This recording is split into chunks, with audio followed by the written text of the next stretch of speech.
Alhamdulillahirabbil alamin. Asyhadu an la ilaha illallah wahdahu la syarikalah wa asyhadu anna Muhammadan abduhu wa rasuluh la nabiyya ba'dah. Bapak Ibu yang saya muliakan, syukur kita kepada Allah Azza wa Jalla, kemudian bersalawat kita kepada Nabi Muhammad sallallahu alaihi wasallam. Hadirin berbahagia, kita masih berada di pertengahan bulan Muharram, artinya masih di awal-awal tahun baru Hijriah. Hijrahnya Nabi dari Mekah ke Madinah. Bapak Ibu yang saya muliakan, Dr. Amr Khalid mengatakan bahwa ketika Nabi hijrah dari Mekah ke Madinah, sesampai di Madinah, maka Nabi berpidato atau berkhutbah di hadapan para manusia. Nah, apa yang disampaikan Nabi yang pertama sekali ketika berkhutbah di hadapan manusia ketika dia sampai di Madinah itu?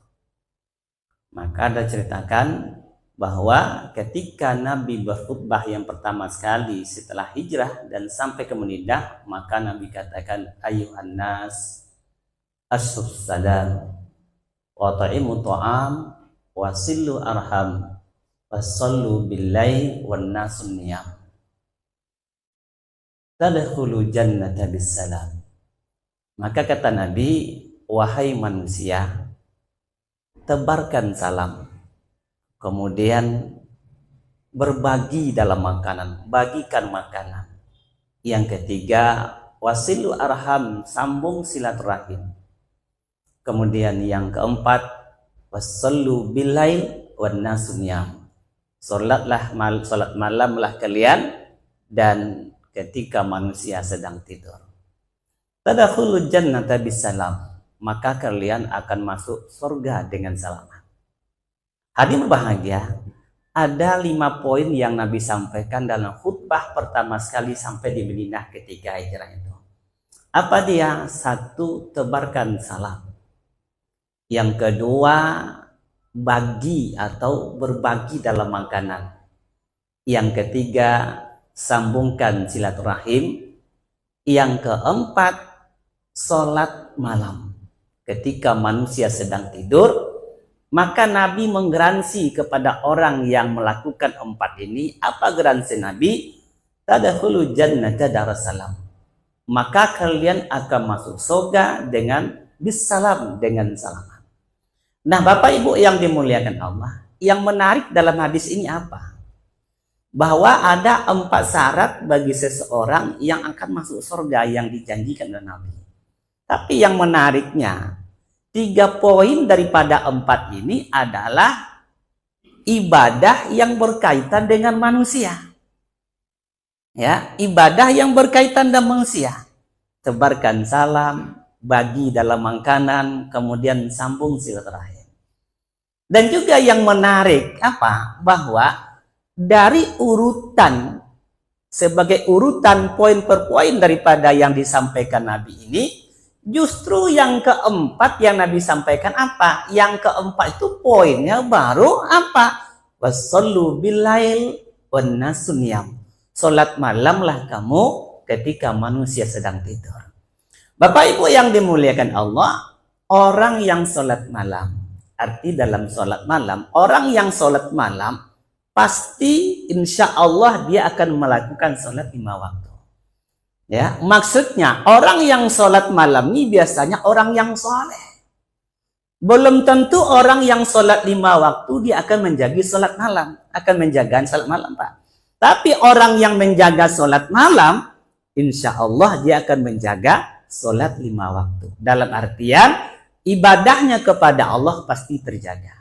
Tapi ajibnya dalam hadis ini, bahwa dalam hubungan ibadah kepada Allah, Nabi taruh pada urutan yang keempat, dan 3 poin yang mendatangkan masuk surga itu adalah berhubungan dengan manusia.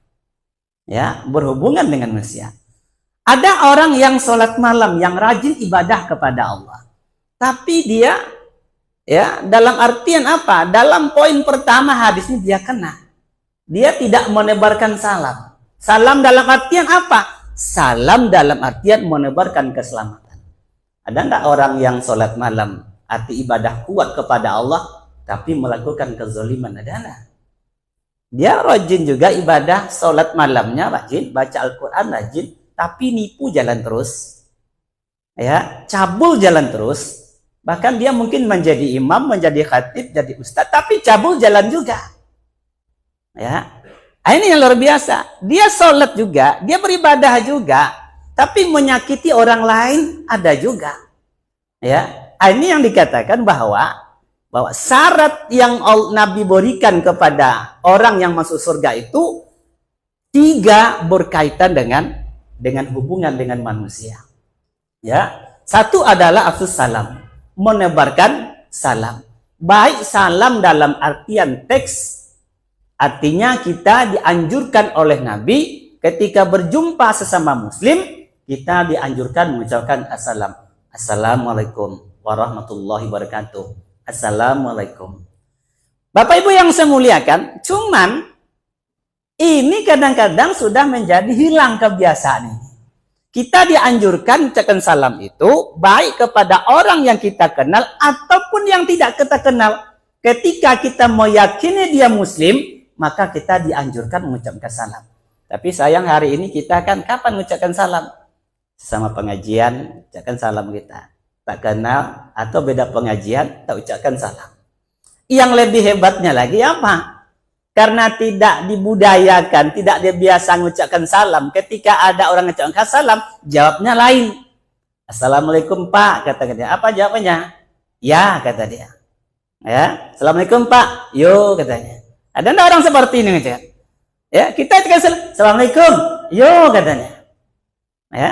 Mengucapkan salam ini kan sunnah, tapi jawabnya wajib. Tapi karena tidak terbiasa dalam menebarkan salam, mendengar itu pun juga tak biasa, artinya ketika ada orang mengucap salam, jawabnya tidak semestinya. Masya Allah. Nah, luar biasa Islam ini. Kita dengan Assalamualaikum, yo kata dia. Ya, menjawabnya saja kita tidak becus, kadang-kadang macam mana untuk mengamalkan dalam konteks mafhum yang lebih hebat, dalam artian menebarkan keselamatan. Ini yang kita katakan tadi, syarat yang keempat beribadah dalam bentuk komunikasi dengan Allah itu ditaruh pada poin yang keempat. Dalam artian apa? Berarti ada orang yang taat kepada Allah, tapi dalam poin pertama bermasalah. Bisa jadi dia zalim kepada orang. Datang orang ke Nabi, ya Rasulullah, itu si Pulana itu dia ibadah. Tapi kucing mati karena dia Rasulullah, dikurung tak dikasih makan. Kata Nabi, dia berada dalam neraka. Kezoliman. Bukan kepada manusia, tapi kepada hewan. Datang lagi, ya Rasulullah, itu si perempuan itu ibadahnya rajin Rasulullah. Tapi orang sakit gara-gara dia. Ketika bicara, dia orang sakit mendengarnya. Kata Nabi apa? Dia berada dalam neraka. Ya, coba kita tengok ini. Kemudian poin yang kedua, apa poin yang kedua? Poin yang kedua yang disampaikan Nabi ketika sampai di yang pertama sekali itu apa? Wa'imu to'am, berbagi dalam makanan. Apalagi kita orang Melayu, Pak, kan sikit-sikit makan. Ya, sahabat sikit makannya. Kalau kita sikit-sikit makan, itu aja bedanya. Kalau tidak ada makan dalam bicara rasanya tak wah gitu kan. Ngumpul kita makan, ya. Ada acara makan. Memang itulah. Apalagi makan ini sesuatu yang memang tak bisa dihindari bagi makhluk hidup. Ya, maka Nabi katakan ketika ada orang makan kenyang dan di sebelahnya ada orang yang kelaparan, kata Nabi, kalian belum beriman atau apanya iman kalian belum sempurna. Ya. Ini dalam bentuk berbagi makanan, bahkan dalam lebih luasnya lagi saling tolong menolong. Ketika berbagi itu pun dituntut hanya karena Allah. La nuridu minkum jaza wala syukura. Orang yang berbagi dalam kemakanan itu tidak mengharapkan balasan. Bahkan kata terima kasih pun kita tidak, kata Allah. Ya, la nuridu minkum jaza. Ketika mereka berbagi itu mereka tidak mengharapkan balasan. Nah, beda dengan kita kan. Satu kali dikasih mangkok kolak mungkin. Besok dikasih satu mangkok lagi sayur. Besok mungkin lagi ada bubur. Yang keempat suami nanya, bang kok tak dikasih lagi? Kan banyak nih. Udah bang susah kita ada 3-0 katanya kan. Ya, itu mangkok kemarin baru balik lagi bang, minimal 31 kek, kan seperti itu. Ada imbal balik. Nah, coba kita tengok sebentar lagi. Ada orang yang apa namanya tuh, ya, yang berbagi dengan baik secara mendadak sebentar itu, kan? Kasih. Tapi dia tidak pakai ayat apa? La nuridu minkum jaza. Dia ada imbal. Kalau Allah mengajarkan tidak ada mengharapkan balasan, bahkan terima kasih pun tidak harap, tapi mereka mengharapkan imbalan. Ketika yang diharapkan tidak dapat, apa? Ya, mereka kecewa. Ya. Nah, Bapak Ibu yang dimuliakan Allah, maka inilah urutan-urutan. Yang ketiga, wasilu arham. Sambungkan silaturahim. Ada enggak orang yang sholat dia, puasa rajin, baca Al-Quran rajin, tapi sama saudara terputus? Ada enggak? Sama kakak beradik nggak tegur sapa, ada apa? Dia sholat juga pak, dia tahajud juga, tapi sama kawan, sama karib kerabat, bahkan sama bapak mama, sama mertua, nggak tegur sapa. Ya, ketika putus silaturahim, rahmat Allah tak turun. La yadkhul jannah qati', kata Nabi, tidak masuk surga orang yang terputus silaturahim. Apalah artinya kita sholat juga, rukuk juga, sujud juga, baca Al-Quran juga, tapi silaturahim terputus. Nah, wasallu arham, kata Nabi, maaf, wasallu billail, dan sholat malamlah kalian, wan nasu niyam. Yang keempat Bapak Ibu, baru sholat, artinya dalam komunikasi. Dalam artian apa?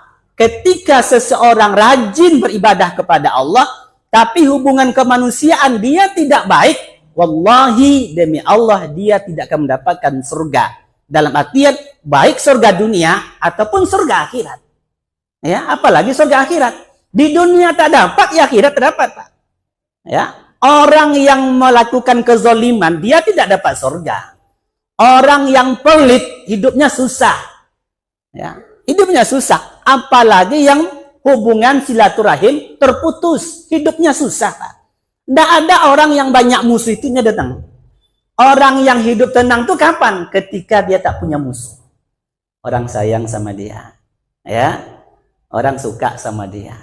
Nah, Bapak Ibu yang dimuliakan Allah, inilah khutbah Nabi yang pertama sekali ketika sampai di Madinah. 4 syarat untuk orang masuk surga, tapi justru 3 poin adalah berkaitan dengan manusia. Hanya 1 poin yang berkaitan dengan Allah Azza wa Jalla.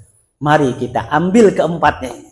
Kuatkan komunikasi dengan Allah dan selesaikan masalah dengan makhluk Allah. Subhanaka wa bihamdik, asyhadu an la ilaha illa anta, astaghfiruka wa atubu ilaik.